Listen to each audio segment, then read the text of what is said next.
여러분 안녕하십니까. 누리PD입니다. 자, 국가 채무 비율이 우리나라가 약 50% 가까이 되거든요. 근데 국무총리 후보자라고 하는 김민석이는 얼버무리다가 계속해서 김희정 의원이 다그치자 20 내지 30% 정도 되지 않습니까? 이렇게 와 정말 충격적인 민낯이 드러났습니다. 김민석이가 말 잘하잖아요. 그 386 학생 운동권의 원래 이제 선두주자죠. 그러다가 이제 후단협 때 정몽준 편에 섰다가 그냥 인생 종친 인간인데 10년 이상 야인 생활을 했었죠. 백수 건달처럼 이렇게 지냈는데 물론 그 사이에 자기는 미국과 중국에서 학위도 따고 공부를 많이 했다라고 합니다. 실제 또 그런 학위를 갖고 왔죠. 학위의 뭐 내용, 뭐 과정 이런 것은 다소 의문스럽습니다만 아무튼 뭐 그런 과정을 거쳐서 4.15 총선 때 약 5년 전에 그 4.15 총선 때 국회의원이 되면서 이제 사선 의원이 됐죠. 그러면서 이제 일약 대한민국의 1인 지하 만인 지상이라고 하는 국무총리에 지금 발탁이 됐습니다. 이제 될 것 같아요. 아무리 이쪽에서 태클을 걸어도 뭐 저쪽에서는 그냥 오불과는 뭐 그냥 그냥 모르쉐입니다. 마이동풍이야. 아무것도 안 통해. 심지어는요, 이 청문회를 하게 되면은 성실하게 자신의 관련된 자료를 제출해야 되거든요. 국민의힘 의원들이 되든 뭐 누가 되든 청문위원들이 요청을 하면 그 자료를 제출을 해야 되는데도 자료 제출이 거의 없대. 그냥 뭐 무조건 나를 국무총리로 밀어 올려라 이런 이야기입니다. 청문회 자체가 필요 없다라는 식이에요. 이런 식이면은 무의미하겠죠. 자, 이런 인간을 국무총리로 이렇게 지명한 이재명도 그렇고 또 국가 채무 비율조차도 이렇게 모르고 있고 특히나 우리나라의 1년 예산도 모르더군요. 1년 예산이 뭐 500조인지 600조인지 700조인지도 잘 모르더라고.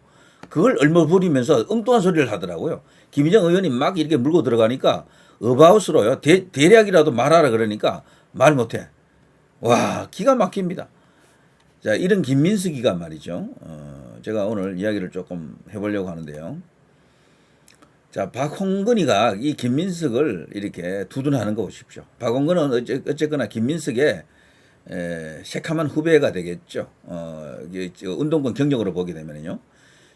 박홍근 입장에서는 이 이제 김민석이가 한때 자신의 우상이었을지도 모릅니다. 운동권의 더 퍼스트 원 선두주자죠.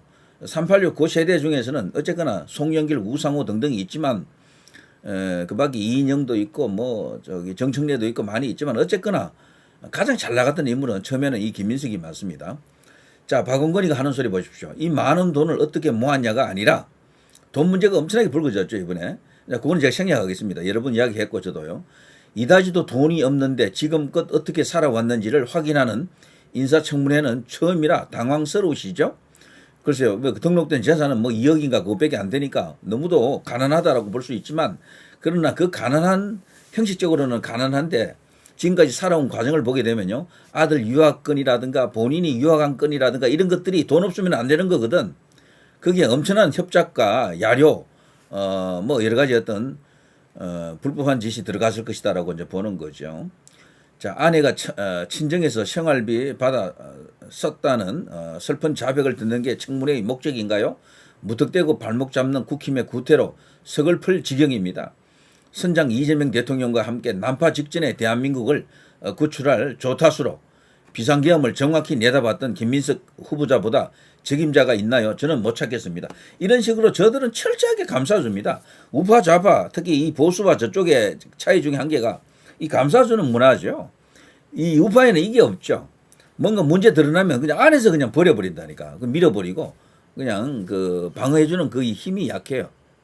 그 문화 정서가 없다니까. 이들은 철저하게 이런 식으로 두둔을 해주는 거죠.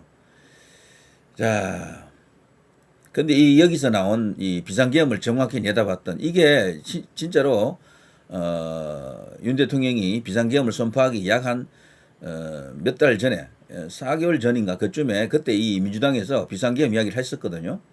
그때도 근거가 있더라고요. 제가 볼 때 그때 벌써 이들이 눈치를 챘고 윤 대통령이 비상계엄을 미리부터 준비했을지도 모른다라는 정황이 있었어요, 사실.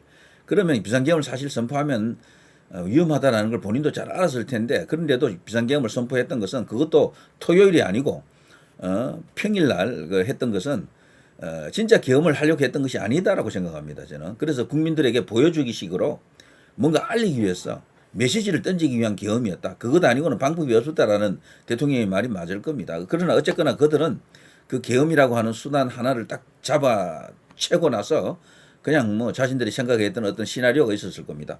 바로 밀어붙여가지고 한동훈과 손잡고 그냥 대통령을 끌어내리는 데 성공했고 그래서 정권까지 또 가져갔죠. 자, 이 김민석 이야기를 하기 위해서 이걸 좀 들어보고 하겠습니다. 네버버에게 국민의 무서움을 보여줍시다. 이재명을 지키고 이재명과 함께 이재명을 다음번 대통령으로 만들고 윤석열의 1차 내란, 한독수 최상목의 2차 내란, 조희대의 3차 내란을 대한 국민은 완벽하게 진압할 것입니다. 하늘은 이재명을 그토록 사랑하나 봅니다. 사랑했던 김대중에게 엄청난 시련과 시험을 안겼듯이 이재명에게 다시 시련과 시험을 마지막 순간까지 안기고 있습니다. 그 시험을 이재명은 이겨낼 것이고 지도자를 잃었던 적이 있습니다. 백번 김구를 118에게 잃었고 장준하를 박정희에게 잃었고 노무현을 검찰에 잃은 적이 있지만 이번에는 당하지 않을 겁니다. 이재명을 지키고 이재명과 함께 이재명을 다음번 대통령으로 만들고 정권을 교체냅시다. 김건희가 부양을 다 외웠다고 하는 황당한 나라에서 10명의 윤석열 대법관들이 이틀 만에 6만 페이지를 읽었다고 합니다. 진짜 읽었나 보자. 전자문서 여론은 봤나 확인하자. 공개해라. 이 대법원에게 국민의 무서운 힘을 보여줍시다. 이재명과 함께 승리합시다. 자, 저 연설이 나왔을 그 무렵이 말이죠. 대법원에서 파기 환송할 때 바로 그 무렵이거든요. 이재명이 끝났다. 이제 그때 상황인데 그때 생각하면 정말 기가 막힙니다. 그 사이에 이렇게 완전히 그냥 180도로 그냥 상황이 뒤집어지고 말았죠. 근데 저기 연설에 나오는 이야기들 저기 대부분 선동이죠. 장준하를 박정희 대통령이 죽였습니까? 저거 완전히 저거 좌파들이 그거 뒤집으려고 팔려고요. 얼마나 노력했습니까? 언론사, MBC 같은 이런 언론사들, 많은 언론사까지 나서서 뭐 한겨레 신문, 경향신문 뭐 저기에 대해서 집중적으로 그 추적 기사를 내보내고 뭐 여러 가지 어떤 탐문 다큐도 만들고 그랬습니다만 그 결과적으로 그 밝혀진 게 없거든요. 실족사가 맞는 겁니다. 그러니까. 그런데도 저들은 저런 식으로 이렇게 몰아붙이는 것이다. 주장하는 걸 보게 되면요. 모르는 사람들은 진짜 선동 당해요. 그야말로 선동으로 정치를 한다 해도 과언이 아닙니다. 자, 그러나 저러나 이 김민석을 보게 되면은 연설은 꼬잘하죠. 예, 이제 저런 식으로 연설을 하는데 그런데 기품이나 품이 이런 건 느껴지지 않습니다. 어떤 덕망이라든가 이런 게 느껴지지 않고 지금 좌진영의 동향을 제가 조금 말씀드리면요. 차기 주자 벌써 정리 들어가더라고요. 조국이 1위예요. 김민석이가 2위더라고. 저 둘이 아마 대가리 깨지게 싸울 겁니다. 이제 앞으로. 김민석이 과연 친명 개딸들의 지원을 받아가지고 조국이를 이길 것인가. 조국은 어쨌거나 개딸들이 지지 않아요. 조국이는 친문입니다.